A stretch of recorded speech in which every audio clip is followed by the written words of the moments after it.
জুলাই বিপ্লবের পতিত শক্তি ওই ফ্যাসিবাদী আওয়ামী লীগ তাদের প্রতিষ্ঠা বার্ষিকী উপলক্ষে সারা দেশে নৈরাজ্য সৃষ্টি করার পায়তারা করেছে।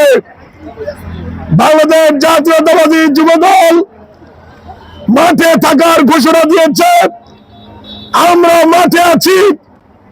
বিগত 17 বছর আমাদের উপর অনেক অত্যাচার নির্যাতন হয়েছে, আমরা মুখ বুঝে সহ্য করেছি।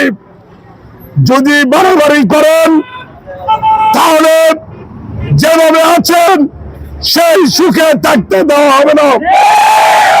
আমি অনুরোধ করব, এই গত 13 জাতীয় সংসদ নির্বাচনে অত্যন্ত সুষ্ঠু ভোটের মাধ্যমে যে সরকার গঠন হয়েছে, এই সরকারকে সুন্দরভাবে রাষ্ট্র পরিচালনা করার যদি সুযোগ দেওয়া না হয়, দেশবাসীকে সাথে নিয়ে তার দাঁত ভাঙা জবাব দেব।